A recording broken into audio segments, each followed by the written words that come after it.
Okay, when we get to you, we're going to ask you a question. Go.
Hey guys, we are so excited for tonight. My name is Autumn. We're going to do some questions. So when we run up to you, be prepared. We're going to ask you a question and it's going to be really fun. So I need you guys to give energy. When we come up, you're going to say your name and what school you go to so then everybody can shout out the schools they go to.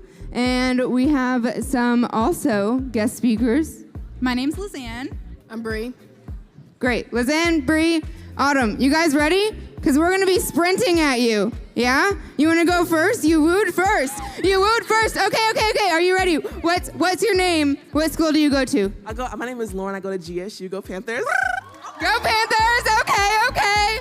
All right. Spotify or Apple Music? Spotify or Apple Music? Apple Music.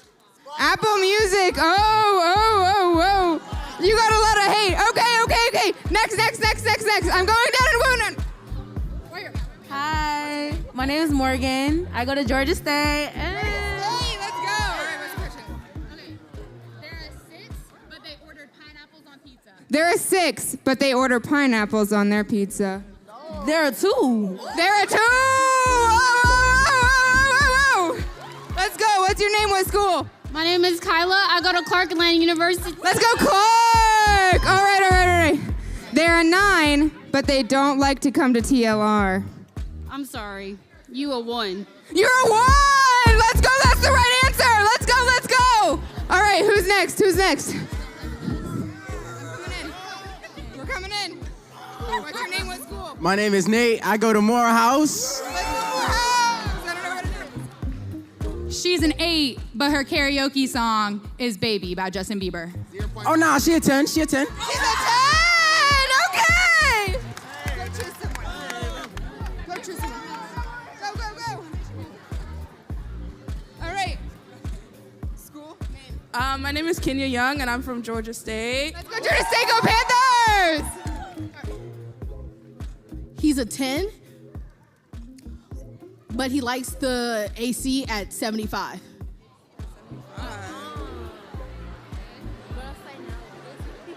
A 0. He's a 0. Don't put your AC at 75, people. We heard it here first. You'll be a 0. All right, let's go. Right here. What's your name? What school? My name is Jadrian Norman, and I do not go to school here. That's okay. We don't go to school. Woo! I don't go to school either. It's okay. All right. I got one too. And I got one. Oh. Okay. Dunkin' or Starbucks? Starbucks. All right, Starbucks. I feel like that's like 50-50, right? All right. What's your name? What school? Arden, and I'm Georgia State. Arden, Georgia State. We got Georgia State. I'm going to ask for Spellman next. I don't know. Pepsi or Coke? Coke, obvious. Coca-Cola. We're in Atlanta here, people. Don't drink Pepsi in Atlanta. All right, Spellman. Who would spell? She doesn't want to go. All right, Spellman. What's your name? What school? My name is Olympia, and I go to Spelman. Right, Spellman. All right, she goes to Spellman. Let's go. Okay. There are 7, but they always wear those like weird socks that have the toe, like you know the toe socks where you can see all of their toes? There are 2. There are two, yeah. That makes sense to me. All right. One more. Who wants to go? Okay, I'm going over here. You guys are pointing. All right. What's your name? What school do you go to? My name is Janae, and I go to Georgia State. She goes to Georgia State. And Spotify or Apple Music. Sorry, I ran out the time. Apple Music. Apple Music. Okay, again with the Spotify people. All right, that's a wrap on pre-service hosting. Thanks for tuning in, guys. We love you. Woo!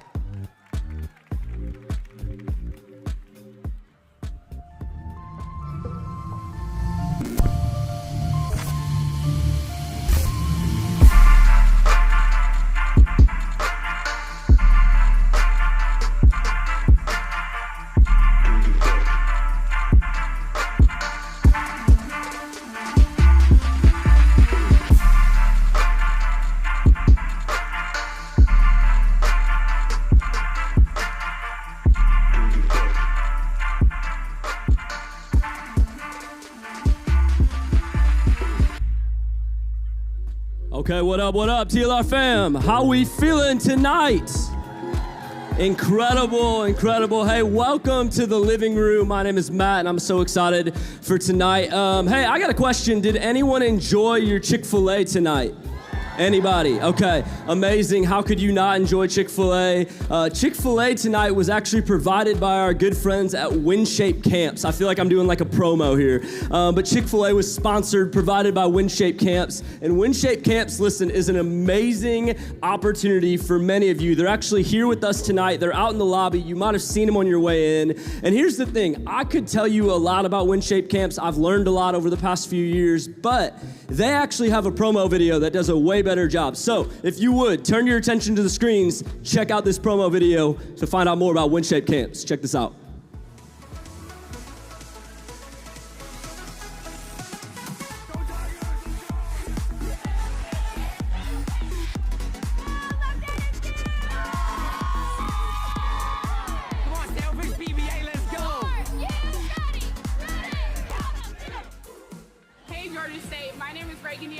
Hey, my name is Alan Travis, and I go to Clemson University. Hey, y'all. My name is Haley Kendrick, and I go to Liberty University. Go Flames. Hey, y'all. My name is Caitlin Morris, and I go to Stanford University. Bow out, Bulldogs. How's it going? My name is Kevin Brock. I go to Florida State University. What is going on, Bulldogs? My name is Noah Marr, and I'm a student at the University of Georgia. I just want to invite you guys into the summer of a lifetime here at WindShape Camps. Here at WindShape, I found community unlike any other that has just helped me grow so deeply in my relationship with the Lord. One reason you should join us this summer is for the awesome opportunity for discipleship and community. If you love to preach the gospel and you love amazing kids, I say this is the place you should be this summer. Join us next summer because it will change your life. I guarantee it. I want to invite you to join us here at WindShape Camps next summer to serve a summer of a lifetime, getting to build awesome community and wonderful relationships that last beyond camp. This is a fantastic opportunity to take serious Jesus' command and send forth laborers into a mission field. And this mission field is camp ministry.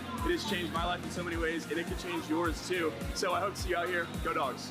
Hey Tigers, come join us this summer. Can't wait to see you guys there. I'd love for you guys to join me and hear more about WindShape so soon. Bow out, Bulldogs. See you next year. Go Panthers.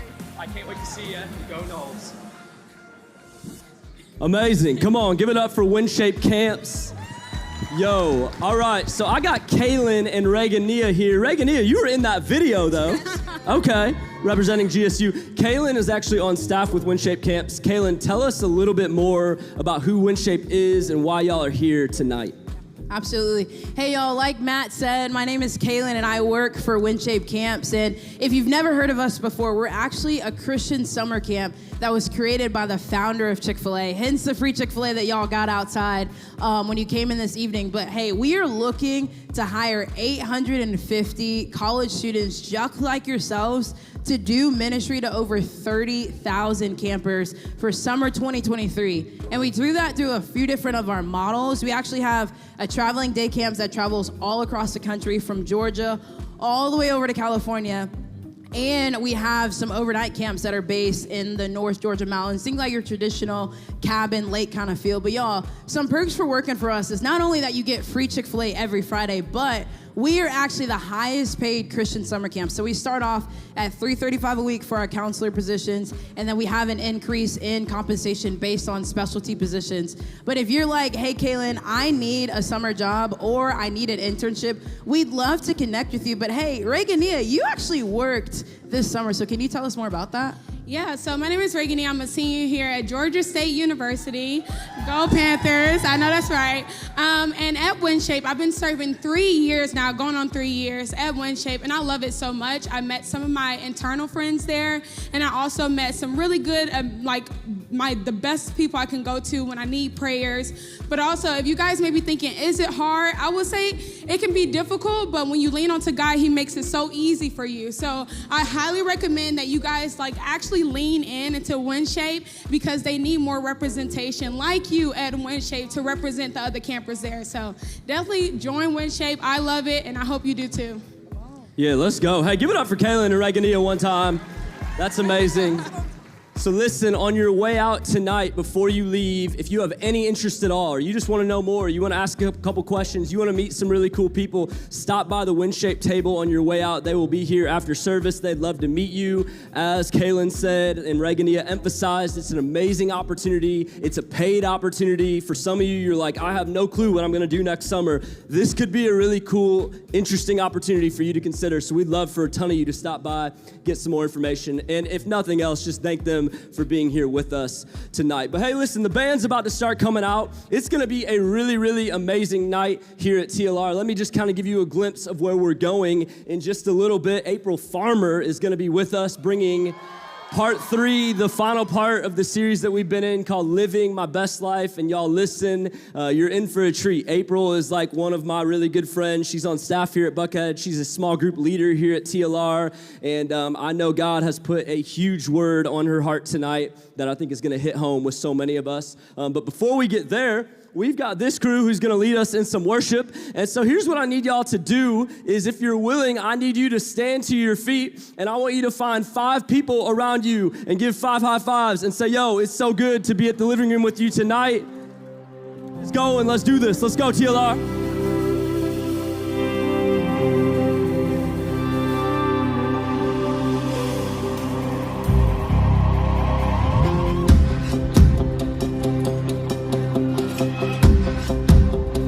Go. Hey, we're going to sing about God's faithfulness and how He's our provider tonight. Come on, let's sing this together right here. If you could use a man like Moses, who was hesitant to move, helped him raise a staff to the water and walk on through. Hands up like this, come on. Let's take David for example.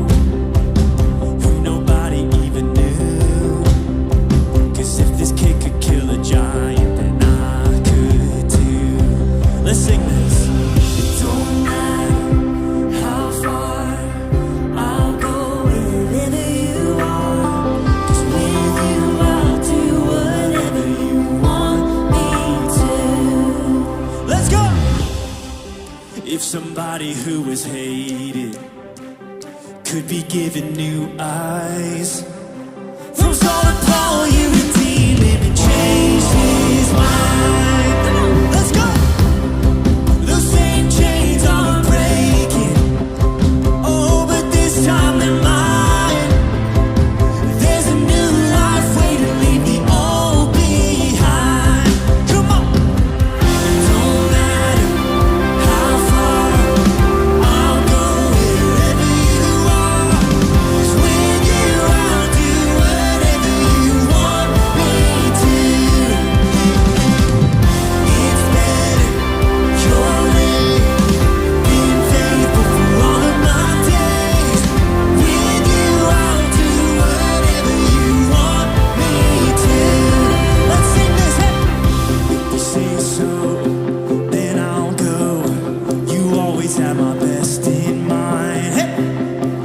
dancing through sorrow. I'll go with you till the end of time. Take it up, hey! If you say so, then I'll go. You always have my best in mind. Through dancing through sorrow, I'll go with you till the end of time. Don't matter how far, I'll go wherever you are. With you, I'll do whatever you want me to. It's better your way. You've been faithful for all of my days. With you, I'll do whatever you want me to. 'Cause if you say so, then I'll go. You always have my best in mind.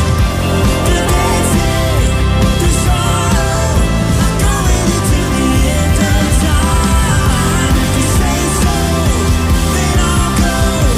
You always have my best in mind. With you, I'll do whatever you want me to.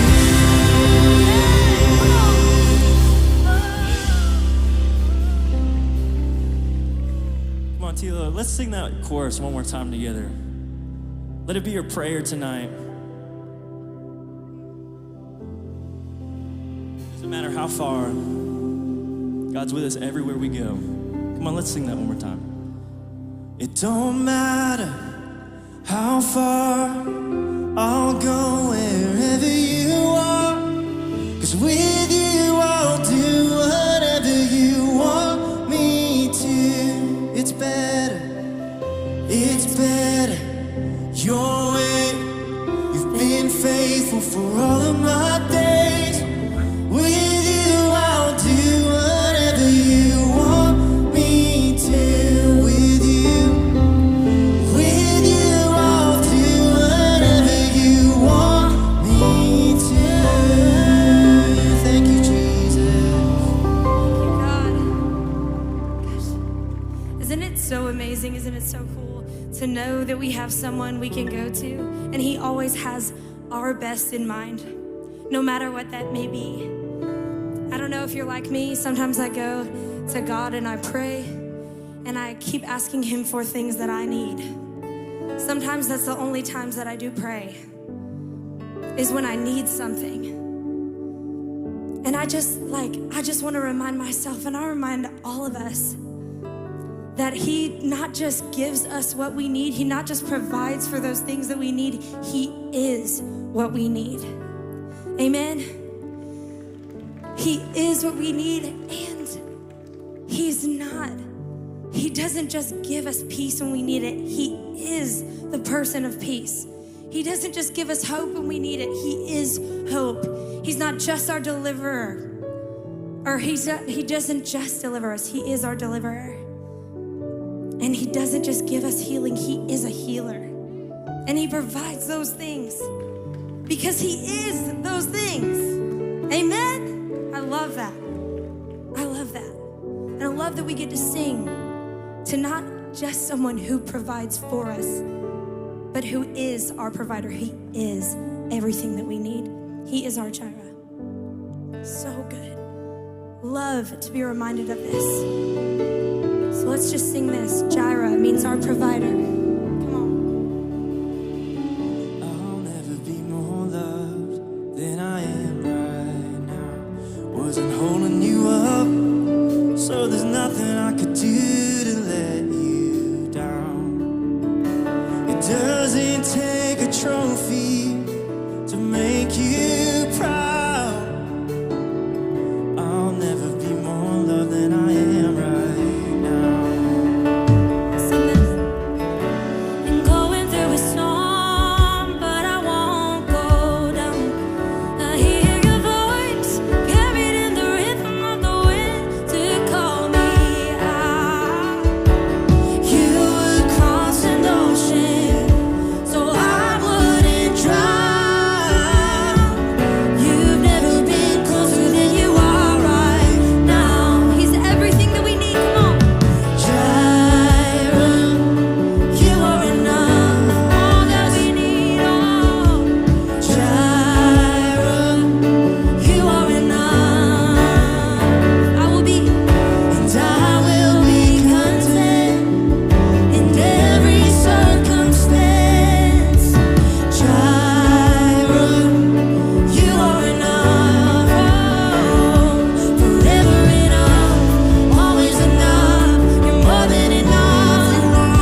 when we feel like we've maybe met a wall or we've hit the wall,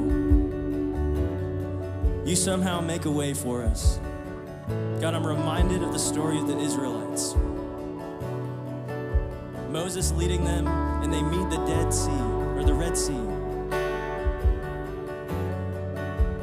And in that moment, they could have turned back, gone back into bondage, but God, you made a way through. You could have shown them the way around, but you decided to give them a way through. And Father, I believe that you want to do that tonight for somebody here. I don't know every story, I don't know every situation or circumstance, but Father, I do know that you are a way maker, that you are a provider, that you are faithful, and that you are good. And you're always moving, whether we feel it, whether we see it or not. You're always moving, and we're forever grateful for that. Thank you for your goodness. Thank you for your mercy. And thank you for the gift of freedom. We pray all of this in the name of King Jesus. And everybody in the room said, amen. Amen. Thank y'all so much for worshiping with us. You can go ahead and grab a seat.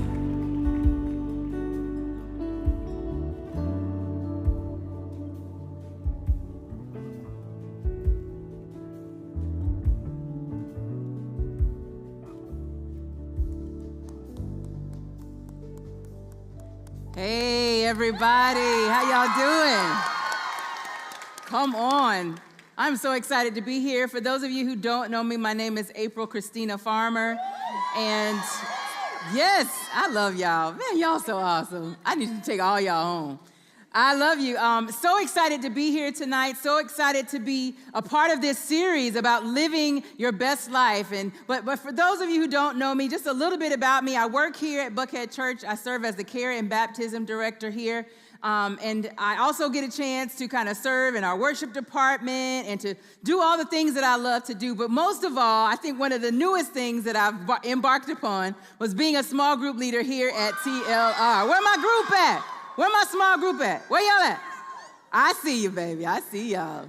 So I'm excited to be here, excited to know each and every one of you, and excited about this series. We are wrapping up part 3, actually, of this series that we've been in called Living My Best Life, which are life lessons that, if applied, will lead you to your best life. And all of us want that, right?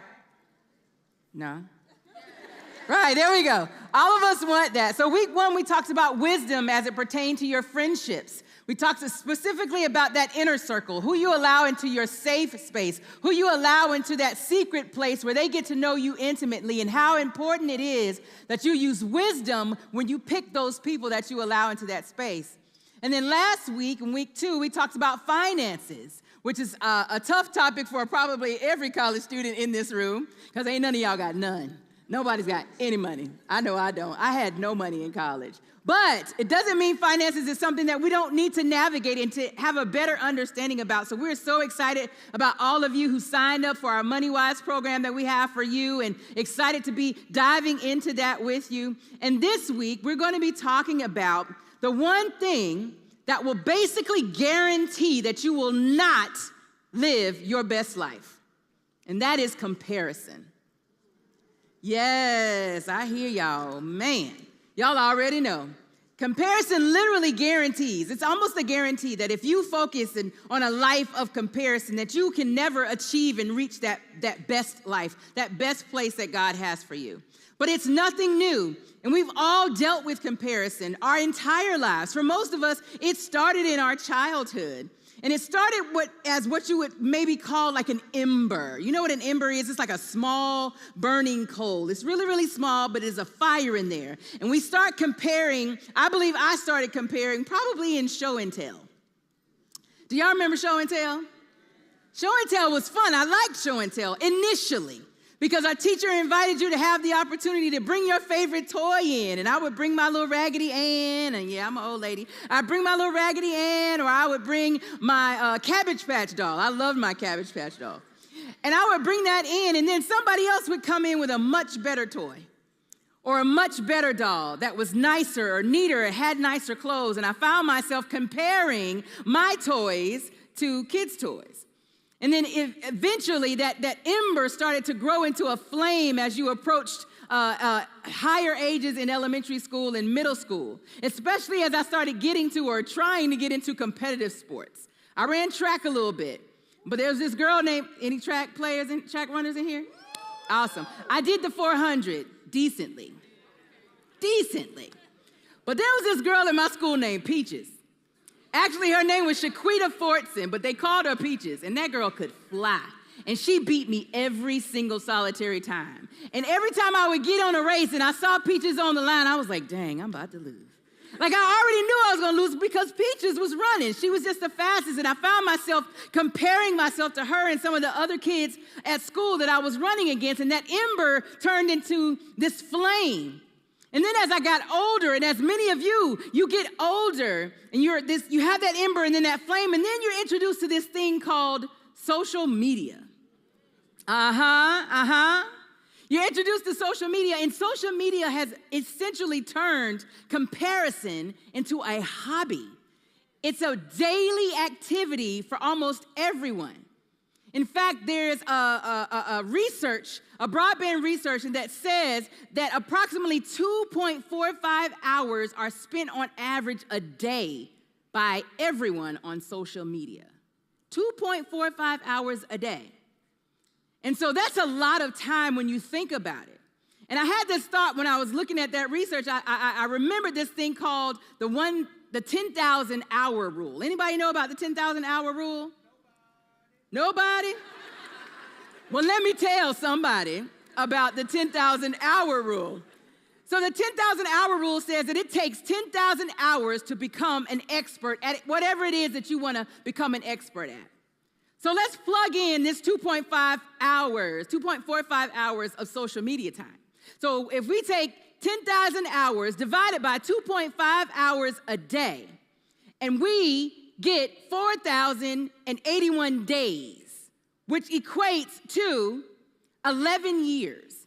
So therefore, depending on when you started on social media, you either already are or you are well on your way to being an expert at social comparison.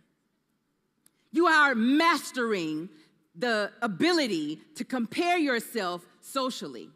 And now what once was an ember, a small burning coal, or maybe just a flame has become this huge roaring fire that has completely run out of control in your life. It's like a brush fire in California. All of a sudden your life is consumed by comparison. And nothing else in history has perpetuated comparison like social media has.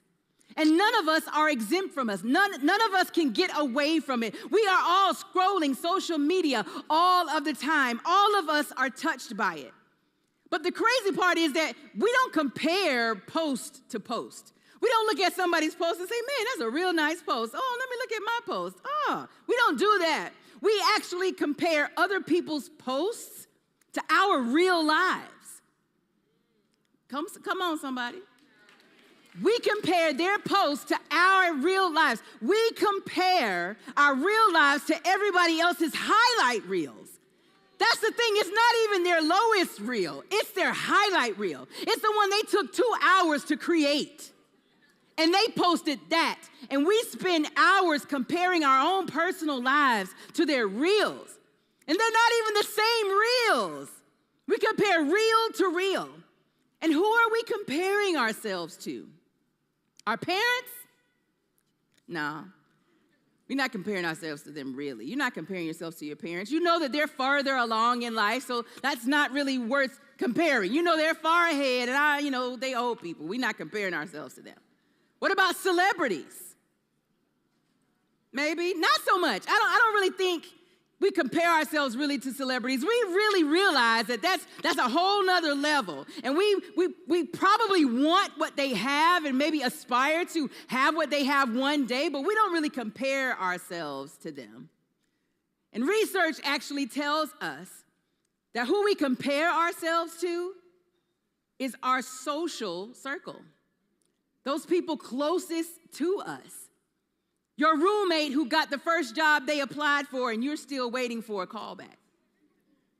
Your brother or sister who seems to have everything work out in their lives perfectly, and your parents always sing their praises, but you seem to struggle with things that your brother or your sister finds simple to go through.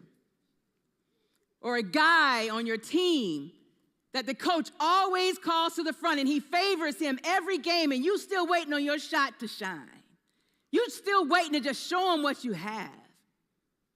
Or what about that best friend that has found the love of their lives, and all they do is talk about their boo thing, and you still waiting to find anything?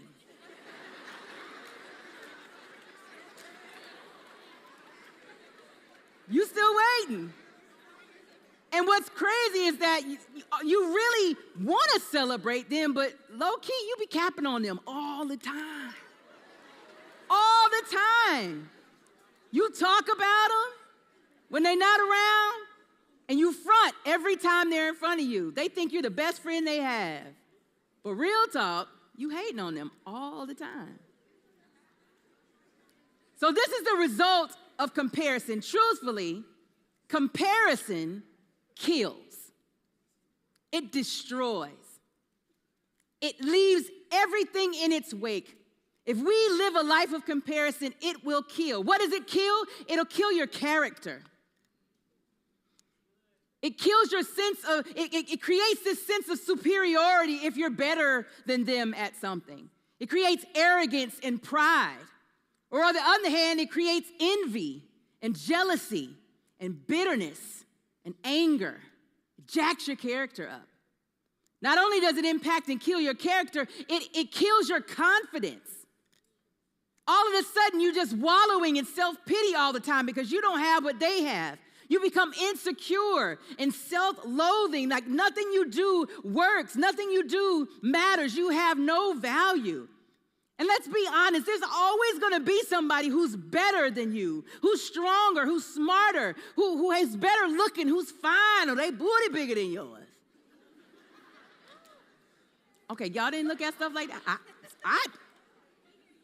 Come on, tell the truth. Tell the truth. Come on. Your beard grew in faster than mine did.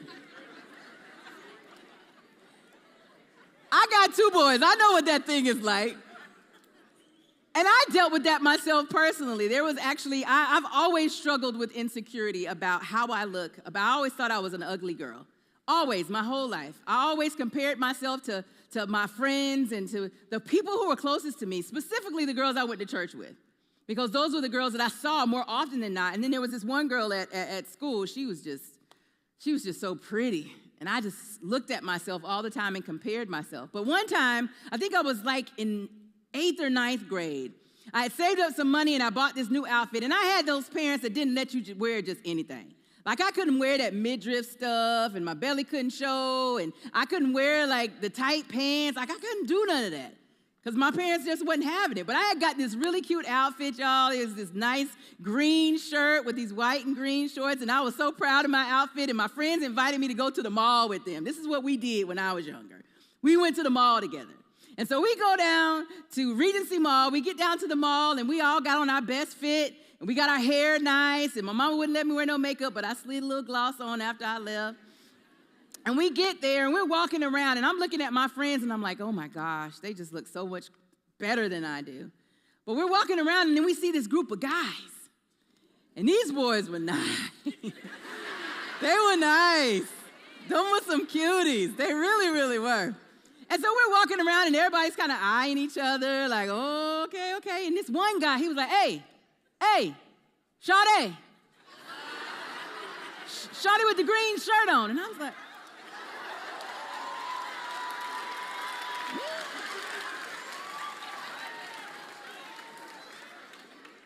hey, yeah, you, Shawty, with the green shirt on. Come here. And my friends was like, go, girl.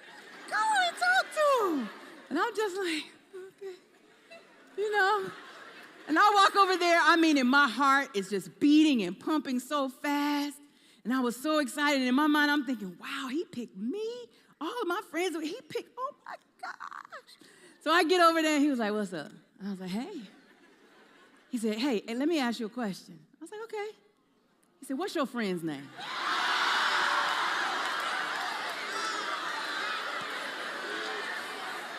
It's a true story, y'all.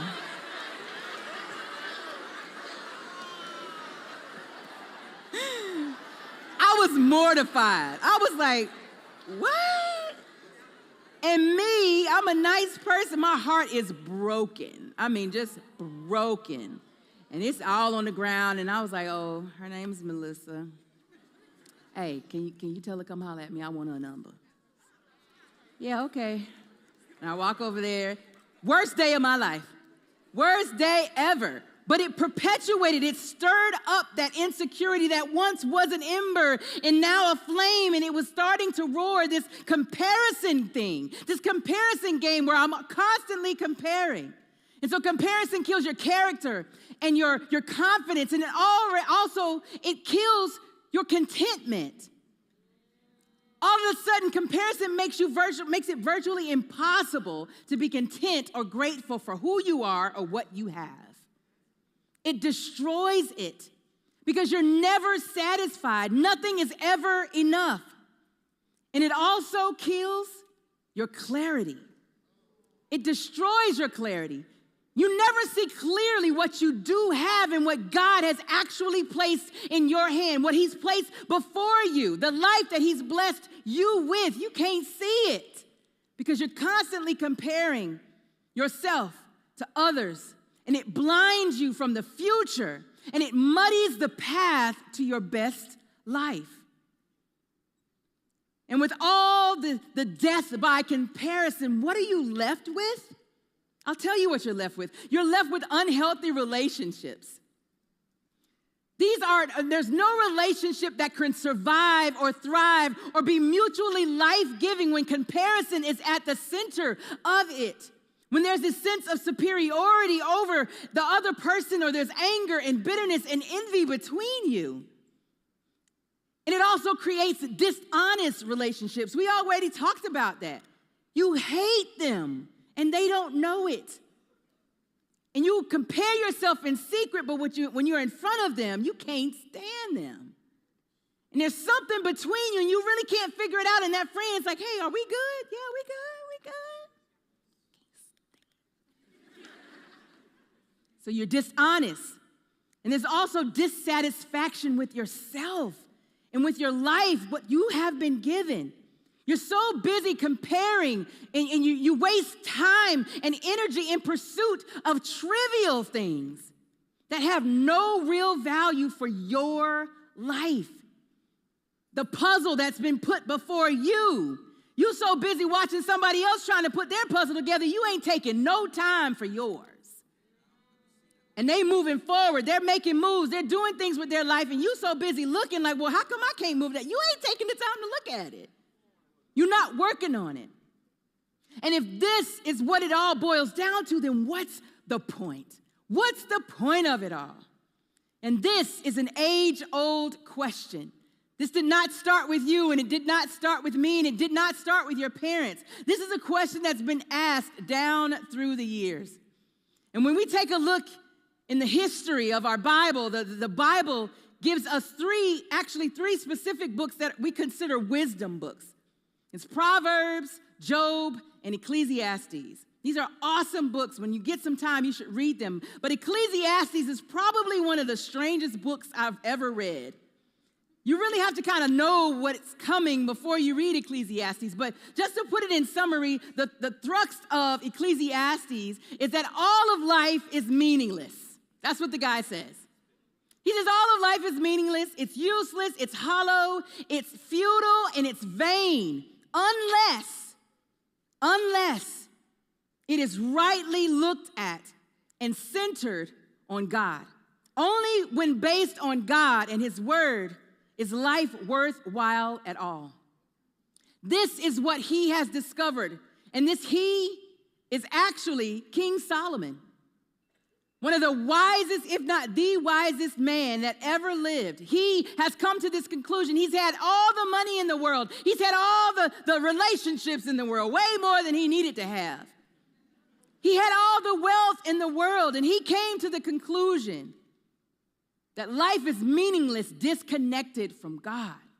So we want to take a look at what Ecclesiastes says. He says in chapter 4, He says, and I saw that all labor and all achievement spring from one person's envy of another.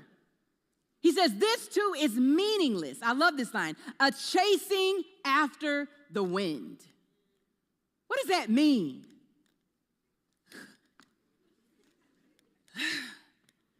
Chasing the wind.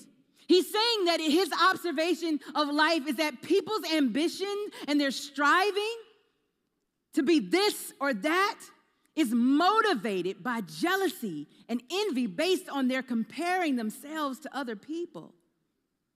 So wait, I want that car too. So I guess that means I need to go get another job when I already have two. But I want the car they have. Oh wait, I don't like living in this dorm. They get to live in their own apartment by themselves. Let me go take out some more student loans. Let me just max them bad boys out so that I can afford to have my own place like they have. It's meaningless. It's chasing after the wind. And he's not saying that life is meaningless. Don't get me wrong. That's not what he's saying at all. He's saying that life motivated by the wrong thing is pointless. You are virtually wasting life. It's like smoke and mirrors. That's how I used to tell it to my boys. It's like smoke and mirrors. It's like an illusion. It's like a magic trick. You're literally, it's chasing something that you will never, ever catch. And there's no finish line at all.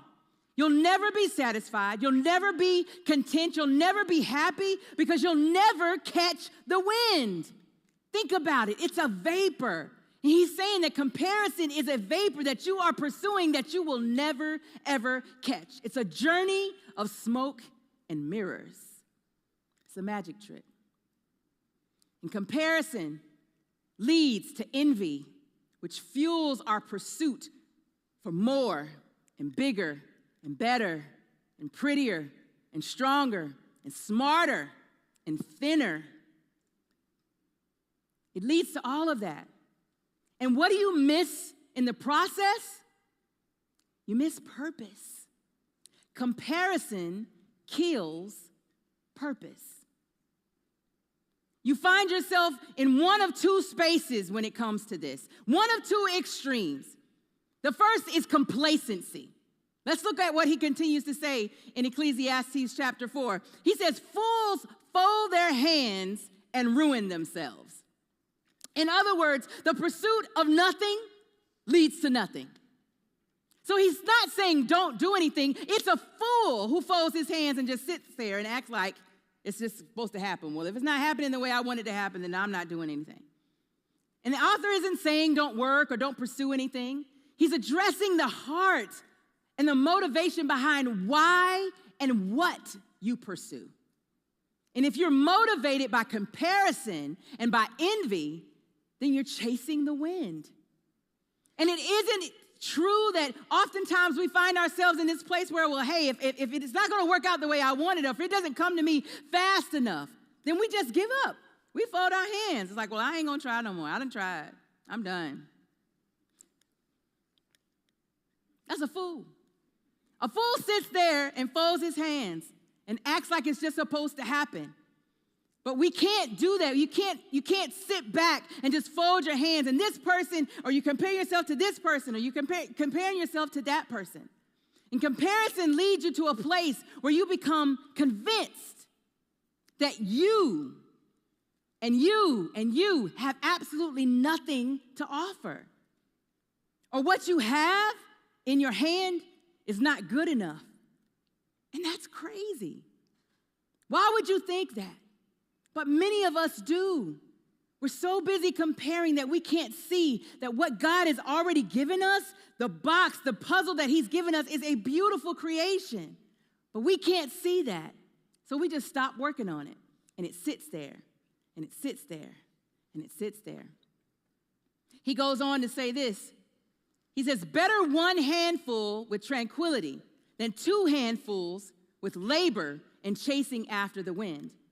And what he's saying is it's not better to take the gifts and talents and your abilities and your purpose that God has given you and use them to earn or to achieve what you need. He's saying it's better to do that. Focus on pursuing what you need other than or rather than living a life stressed out in pursuit of trying to get all you can and all you get and sitting on the I need everything that I need. And you live this life that is unfulfilled, trying to keep up with the proverbial Joneses. Y'all ever heard of that, keeping up with the Joneses? I'm old. Oh. Y'all haven't heard of that? Oh, good. Y'all got to speak up. But you're trying to keep up with these imaginary people. And you look at your handful and you say, I'm not satisfied with this. I'm not content. I'm not happy. God, what you gave me is not good enough. This is what you've given me, and it isn't good enough.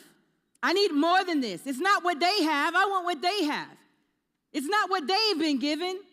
I want more than this. I'm not going to do anything.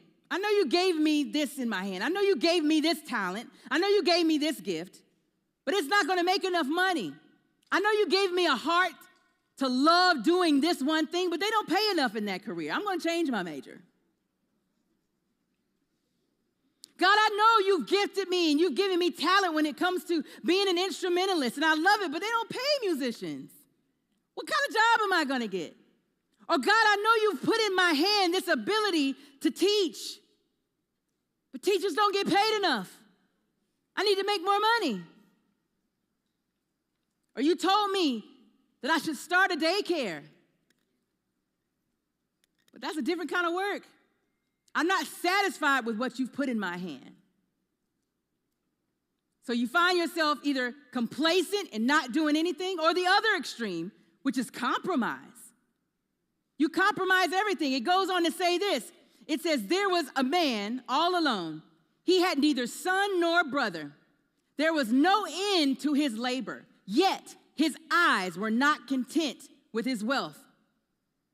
For whom am I laboring, he asked, and why am I depriving myself of enjoyment? This too is meaningless, a miserable business.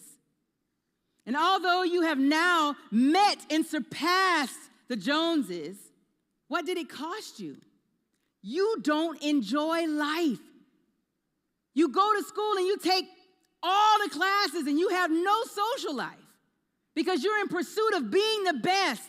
I have to have the 4.0. I have to get this particular scholarship. I have to get into this particular graduate school. And you're striving and you're pushing and you're comparing yourselves to all these other people. And you live no life. This season of life that you all are in is priceless. Y'all just don't know it yet. It's priceless. And you've been given this space and this time to cultivate and pursue purpose, this God-given purpose that you have. But you compromise joy for the pursuit of being the Joneses. I got to live like that. And so what did it cost you? It cost you relationships. It cost you, some of you, your integrity. It cost you trust in your relationships. It cost you joy and true fulfillment. All because you compare yourself to others instead of focusing on pursuing and fulfilling your purpose. So, we've all been here. And you're sitting there now and you're like, okay, April, I hear you. I do. But how do I guard myself against comparison? If it's a thing that everybody does, how do I guard myself against it? Because it is a reality. We all live it. I don't care how old you are. I've been fighting comparison all week. We all deal with it. So how do I guard myself against it? First of all, appreciate you. Value who you are. Express gratitude for who you are and who God made you. You are one of a kind. There is nobody who can beat you at being you. Absolutely no one. There will never be another you. So think about that. If you don't fulfill and appreciate who you are, who's going to do what you're supposed to do? Who's going to do it? And if you want to compare yourself to anyone, compare yourself to you. Pursue being the best you that you can possibly be. Matt and I were talking about this earlier. I've been a singer my whole life, and I've always compared myself to other singers, and it's been hard. And I never you ever listen to yourself on a recording, and you hear your voice, and you be like, ugh, I don't like that. But you compare yourself. But I remember many years ago, back in 2012, somebody asked me, they were like, hey, do you have an album? I was like, no, I can't do that. Why not? And they provided all the funds to pay for an entire album. And it was one of the hardest things I ever did. Why? Because I had to learn how to appreciate me. I had to learn how to appreciate the voice God gave me and not worry about how many albums I might sell or how many people might appreciate it. I had to go through the work of just doing it and learning to value the gift that God gave me. So learn to appreciate you. And then secondly, applaud others. Those people you capping on, those people you low-key hate, be intentional about celebrating them when they win. Celebrate them when they achieve something that you haven't quite yet gotten to. You celebrate them. When my friends, I don't have a house. I've been renting for a long time, but I want a house.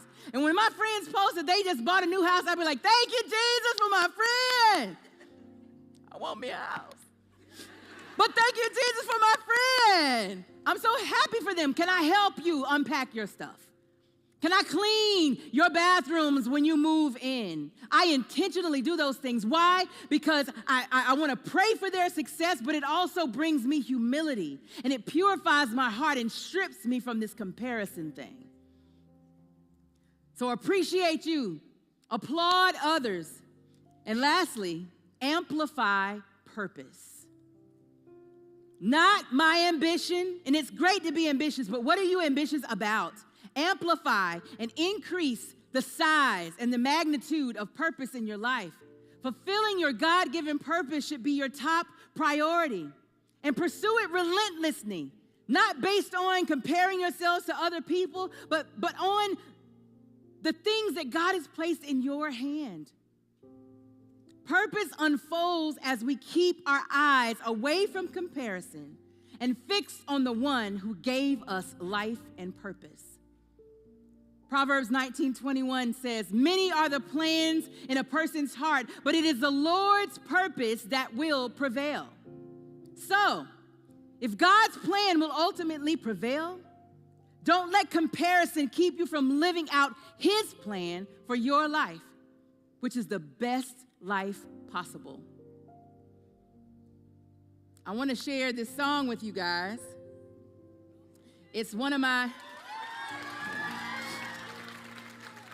a song I like to sing when I struggle with comparison, when I struggle with whether or not I'm good enough. And it reminds me that comparison kills. And I remember when I heard this song, it just so moved me. And it was so simple, but it was so profound. And I said, well, let me share this since I'm talking about comparison today. So now I get to hear myself and be okay with how I sound. But appreciating the gift that God gave me and hopefully blessing you, not by my voice, not by who I am, but the fact that God has a purpose for you, and He doesn't want that purpose destroyed because you're comparing yourself constantly. So the song says this.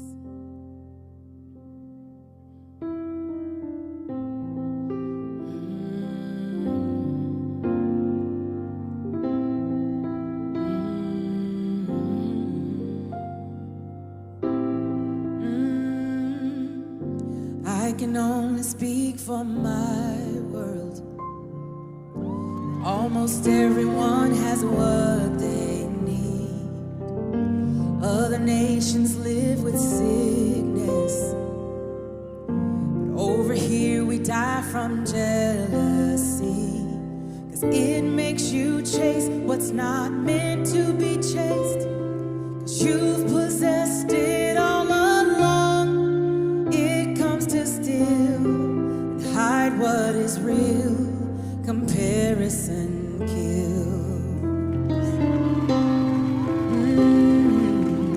You spend all night admiring pictures pictures. They make life look perfect as they should. But you don't know the picture story and how long it took to make it good. It makes you consider shoes you don't like. But when that shoe doesn't fit, wear what you will, despite how they feel. Comparison kills. See, the grass was fine till it looked greener on the other side. Now you're believing that you fell behind. But why try to match what should be one of a kind? You're one of a kind. We all want to be successful and get mad when God's not in a rush. You waste your time just making copies. You'll see you did not accomplish much. See, pressure gets hot, and with heat comes mirages. So you think it's cool over there, but your thirst is real. But water can't feel what comparison kills.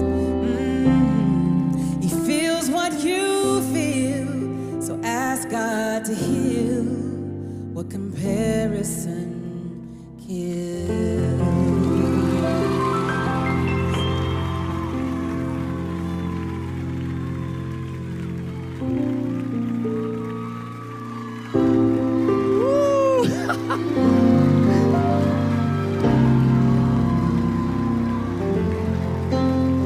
Well, okay then. That's so unfair that she can preach and sing. It's not fair. I'm not comparing myself, though. I'm applauding her. You know what I'm saying? I'm applauding you, April, because otherwise I compare myself to you. I'm going to close it out next week with a song from myself. No, I'm kidding. Hey, can we give it up one more time for that word? Yeah. Incredible. And man, so many challenges from that. Like, I'm over here just like taking notes, and I think for some of us, like, we know exactly where we need to apply this word tonight. And that would be my challenge to each of you, is like, don't just hear it and be like, oh, there's some good stuff. No, apply the word. Like, that's what makes the difference in your life, is when you actually apply what it is that you're learning, what it is that you're hearing, what you feel like God is telling you. When you apply it, that's when you start to see transformation in your life. So man, what an amazing night. April, thank you for wrapping up this series so strong. Hey, listen, I need to tell you about a couple things that are coming up here at TLR and just at Buckhead Church that I'm really excited about before we go. And the first thing is this: in about a week and a half, on Thursday, October 6th, which I know you're like, what's happening on a Thursday? Well, Buckhead Church is having this night called A Night in the Neighborhood. And really, it's going to be a night of worship for the city of Atlanta. And let me just tell you a little bit about it. You may or may not know this, but this crew that leads up here on Monday nights, they're a part of another crew called Forever Free. And Forever Free travels the country leading worship, and they're going to be leading worship on this night, on Thursday, October 6th. But not only that, there's going to be some special guests in the room.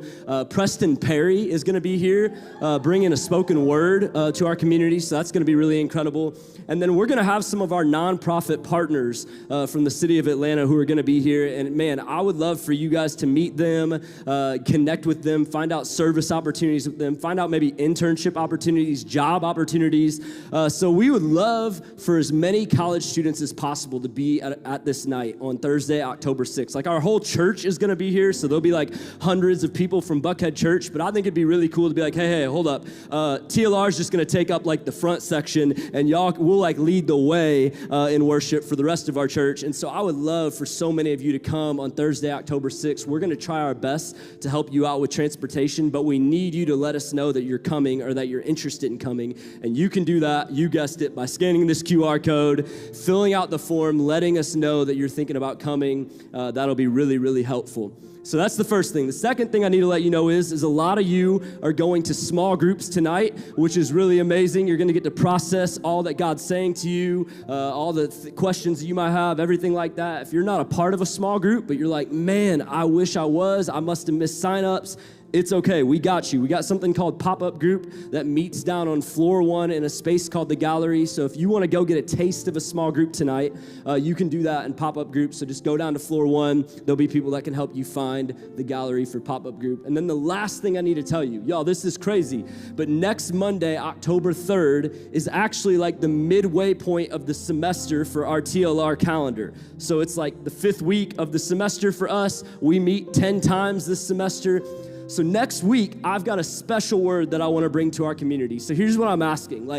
I'm asking all of you to make it a priority to try to be here next week. On top of that, I would love for you to bring somebody with you. On top of that, I'm wearing this TLR hat right now. Like every time I wear it, people are always like, yo, where'd you get that hat? Where'd you get that hat? Like I'll wear it out in public. They're like, what's the living room? I'm like, it's a college ministry. And they're like, well, I'm 60, but where'd you get that hat? Like I want it.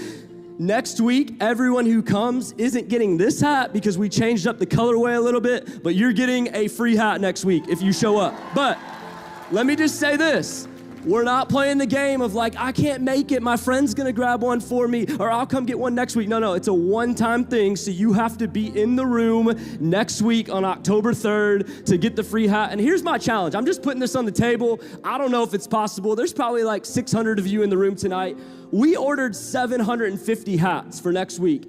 I want y'all to make us have to reorder hats, okay? So like if just a third of you brought a friend next week and all of you showed up, we'd have to reorder hats. So we would love for you to do that. That's my challenge, but it's gonna be an incredible week next Monday night, October 3rd. Can't wait for it. But listen, TLR fam, we love you so much. For those of you who are heading to groups, you can head that way. If you're not going to a group, shuttles leave at 9:15. We'll see you next Monday night. We love you, TLR fam. Get out of here.